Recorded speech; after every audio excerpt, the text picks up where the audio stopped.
देव ऋषि नारद जी कहते हैं, मैं भ्रमण करते करते फिर जब वृंदावन में आया तो वहां पर मैंने और विचित्र स्थिति देखी। एक तरुणी जो है बैठे रो रही थी, उसके बगल में दो पुरुष पड़े थे वृद्धावस्था में, अचेत अवस्था में पड़े हुए हैं, और तरुणी जो है रो रही थी। उसे देखा जब मैंने तो मैं और उसके नजदीक में गया। वह देवी आकर के मुझे प्रणाम करती है। मैंने पूछा, हे देवी तुम कौन हो, क्यों उदास हो, क्यों रो रही हो, क्यों दुखी हो, और तुम्हारे बगल में जो ये दो पुरुष पड़े हुए हैं वृद्धावस्था में, अचेत अवस्था में, ये कौन है, और तुम्हारे बगल में जो देवियां बैठी ये कौन है। वह देवी आकर के मुझे प्रणाम करती है और अपना परिचय देती है। हे महात्मा जी, मैं भक्ति हूं। ये जो वृद्धावस्था में अचेत मूर्छित जो पड़े हुए हैं मेरे बगल में, ये मेरे दोनों बेटे हैं, मेरे पुत्र हैं, एक ज्ञान और वैराग्य। मेरे बगल में जितनी देवियां बैठी हुई हैं ये सब गंगा यमुना आदि जो है नदियां हैं। नारद जी ने कहा, मुझे समझ नहीं आ रहा कि आप कैसे विचित्र बात कर रही हैं। क्यों?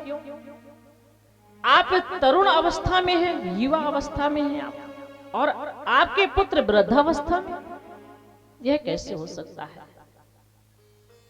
मां वृद्ध होती है, पुत्र युवा होता है, लेकिन यहाँ मां जो है युवती के रूप में है और पुत्र जो है वृद्ध के रूप में। तब उस भक्ति देवी ने बताया, हे मुनिवर, मेरा जन्म द्रविड़ देश में हुआ। मैं कर्नाटक में गई, वहां थोड़ा बड़ी हुई।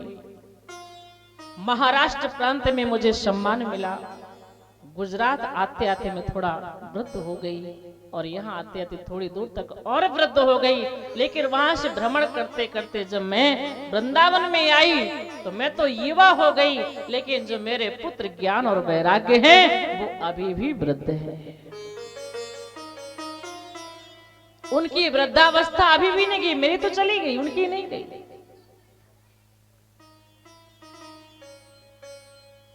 क्यों क्यों नहीं गई, क्या बात है?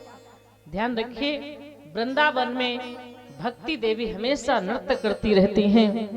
भक्ति हमेशा जो है युवती के रूप में रहती हैं। आप देखिए वृंदावन की गलियों में सब लोग प्रसन्न चित्त मिलेंगे, राधे राधे करते हुए, सब भगवान का जाप करते हुए, राधा रानी के स्मरण करते हुए आपको मिलेंगे। सब प्रसन्न चित्त रहते हैं। बांके बिहारी के धाम में भक्ति देवी देव ऋषि नारद जी से अपनी व्यथा कहती हैं। नारद जी ने जब सुना तो वहां पर उन्होंने क्या किया? नारद जी ने वेद शास्त्रों का उच्चारण किया, गीता का पाठ किया, बहुत सारे सत्कर्म किए कि ज्ञान वैराग्य पुनः जो है जागृत अवस्था में आ जाए, अपनी अवस्था में आ जाए। लेकिन ऐसा नहीं हुआ। काफी प्रयास किया, नहीं हुआ।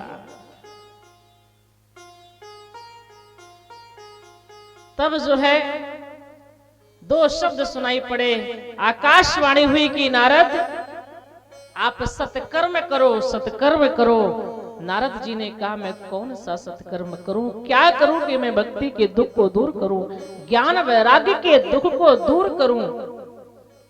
देव ऋषि नारद जी ने कहा, देवी आप चिंता मत करो, मैं आपका दुख जरूर दूर करूंगा।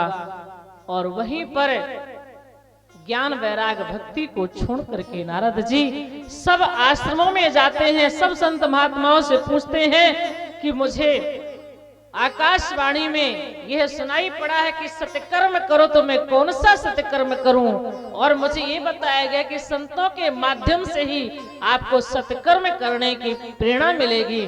तो आप लोग मुझे बताइए, मैं ऐसा कौन सा सत्कर्म करूं कि ज्ञान भक्ति वैराग्य का दुख दूर हो जाए, ज्ञान वैराग्य पुनः जो है युवा अवस्था में आ जाए, इनकी जो है अचेत अवस्था समाप्त हो जाए। मैं क्या करूं, आप मुझे बताइए। कोई दिखाई नहीं पड़ता। बहुत भ्रमण करते हैं, ध्यान रखिएगा। ऐसी स्थिति कभी कभी हमारी आपकी भी हो जाती है। इतना हम आप दुखी हो जाते हैं कि रास्ता दिखाई नहीं पड़ता है। परमात्मा से प्रार्थना करते हैं, निवेदन करते हैं, प्रभु आप हमारा दुख दूर करिए, हमारा संसार में कोई नहीं है, आप बताइए कि हम क्या करें। नारद जी यह करते हुए जब बद्रिकाश्रम में पहुंचे तो वहां पर सनकादिक ऋषियों से भेंट हुई। सनकादिक ऋषियों को बता रहे हैं कि मैं यह सब देख करके आया हूं, अब आप लोग मुझे बताइए कि भक्ति का दुख कैसे दूर हो।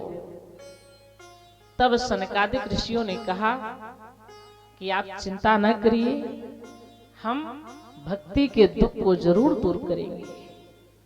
वैसे तो आप इस कथा को पहले ही सुन चुके हैं, लेकिन यह श्रीमद् भागवत महापुराण की कथा जब कही जाएगी तो निश्चित करके ज्ञान वैराग्य मूर्छा दूर हो जाएगी। ज्ञान यज्ञम करश्यामि सुख शास्त्र कथो उज्ज्वल। इस सुख शास्त्र जो सुखदेव जी ने राजा परीक्षित को सुनाया है, वही शास्त्र हम ज्ञान भक्ति वैराग को सुनाएंगे तो वो भी सचेत हो जाएगी। तो कहाँ कथा हो? कथा करने के स्थान तो सनकादिक ऋषियों ने कहा कि सबसे अच्छा स्थान है हरिद्वार में आनंद घाट, गंगा जी का पावन किनारा है, गंगा जी की पवित्र बालू वहां पर बिछी है, जहां सबके बैठने के लिए स्थान होगा। उस आनंद घाट में यह श्रीमद् भागवत महापुराण जो ज्ञान यज्ञ है, यह अनुष्ठान वहां करेंगे। सभी लोग सुनने के लिए आएंगे, सिद्ध महात्मा सब वहां पधारेंगे और वहां एक कार्यक्रम जो है, मतलब जैसे आप लोग कर रहे हैं, ऐसे सब सनकादिक ऋषि, देव ऋषि नारद जी और भी जो बड़े बड़े ऋषि मुनि हैं, गंगा यमुना जो नदियां हैं, पर्वत हिमालय इत्यादि जो पर्वत हैं, सब वहां पर हरिद्वार के आनंद घाट में आए और वहां पर यह दिव्य कथा प्रारंभ हुई।